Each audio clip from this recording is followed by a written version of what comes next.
Well, if you have a child that's a daydreamer and you worry, oh my gosh, they can't focus in school, what's going to happen? Listen, we've got a great book for you that's going to embrace that characteristic about them.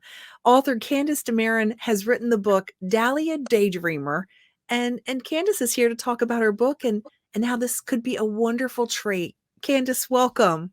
Hi, thank you so much for having me. When we talk about daydreaming as a parent, that could be a point of being really concerned. But this book is saying, look, embrace it. This is a beautiful aspect of what your child has. Why do you think that this could be such an encouraging aspect for them? I think because, like, as a child growing up, my teacher would always tell my mom she's daydreaming in class, she's not paying attention, she's not focused. Yeah. But I was doing fine with the curriculum. But so even though I would go off to La La Land sometimes and not be paying attention, like that was okay. That was part of being a kid. And Right. right. And that's a great thing when you wrote this book. I mean, you kind of want to say, hey, this isn't necessarily negative. This is the beauty of imagination, and you're embracing that. Exactly. It's a sweet thing. It's positive. It's good for kids to daydream. Is that what made you decide to be a children's author? I feel like I was reading a lot of books to my kids and I thought I feel like I could do something like this. Like I want to read them something that's inspired by me, something that I did. And then I did it and I wrote the book just for them and then I thought, well, maybe I should share this with everyone. Maybe this would benefit other people. And I don't know, I started to feel like maybe this is worth something. And I love the fact that it's something that's gonna speak to a lot of parents and say, "Oh, you know what? Maybe this isn't just a negative. Maybe there's something great that can be, bloom out of this." Because before we started recording, you talked about how you'd look out the window and you'd see a bird, and it just became this movie for you, you Yeah, know? it did. A lot of things became a movie for me. It just plays out that way in my mind, but I feel like that's part of being a kid and I think it's just creates such a beautiful thing in your mind. I also think that it's something that maybe technology could kind of squash in some ways. So this, having a book like this with the beautiful pictures and the encouragement just kind of helps to birth it and keep Yeah. it growing. And you don't need an iPad in front of you to be entertained. You should be able to just sit there and look outside and entertain yourself with the beauty of the world. That is such a great point. How long did it take you to write this book? It actually just took me a couple of hours. I decided I'm going to write this book for my kids, have it printed out so I can read something to them. And as soon as I got started, I just got carried away. Wow. Did you read a lot growing up? I did. I read a lot growing up, a lot of Dr. Seuss, Mhm. Those everything. imaginary worlds, imagine Yeah. that. I love imaginary worlds. Oh, the places you'll go. Like a kid, you'll move mountains. I love that line. Do you read to your children? I do, and I've been reading to them since they were in my belly. Really? Yeah. They can hear your voice. That's Exactly. important. Do you create characters? Have you created characters with and for them? Like when we're playing around like fantasy and stuff, yes, we do a Yeah, lot of make believe. I like encourage it and I start it so they can learn how to do it because I think it's really neat. yeah.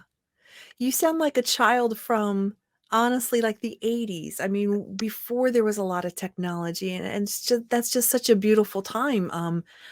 I I fear a little bit, to be honest with you, about what's happening online. There's a lot of great stuff that happens online, but that imagination and going out and playing outside and you, really take the beauty of nature Agreed. I and did a yeah. lot of playing outside. Like I feel like I grew up in like Mr. Rogers' like perfect neighborhood where you could just ride your bike and Mm. go for a walk or walk to the pond and like you there was always something to do as a kid and it was always with nature involved and stuff like that. I think Mm. that's so important. You said it almost seemed like everything could come alive. It does. Like I can just look up at the sky and look at the clouds and it just like becomes a movie. Or like sometimes I'll have Mm, characters in my head and it becomes like a show. Sometimes I'm mm. like, maybe I'm supposed to be directing like a musical or something. Right. Do you have the book with you by any chance? I sure do. I have it Could right. you open it up? Would you mind showing us? Oh, look at the colors. I love the colors. And I was so happy that I got to dedicate a page to my daughters, and they're so proud of me for making this book. That's wonderful. How did you come up with the illustrations? Oh, that is amazing.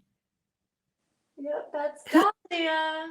Oh, how did you come up with the illustrations? Who So did them? I actually found Rebecca Harris was online in this website called Storybird, where young artists like put up their work and new writers can like pick up their illustrations if they like them. So she had a bunch of illustrations, and I thought that's so perfect for my book. Like that would go perfectly.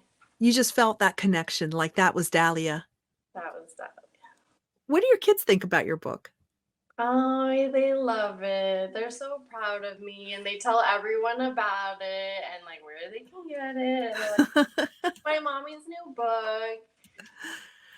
Do you see other books coming in your future? I do. I feel like so I had this little 3 pound chihuahua for a long time. She was like my first child, my first pride and joy. And this little chihuahua had like 9 lives.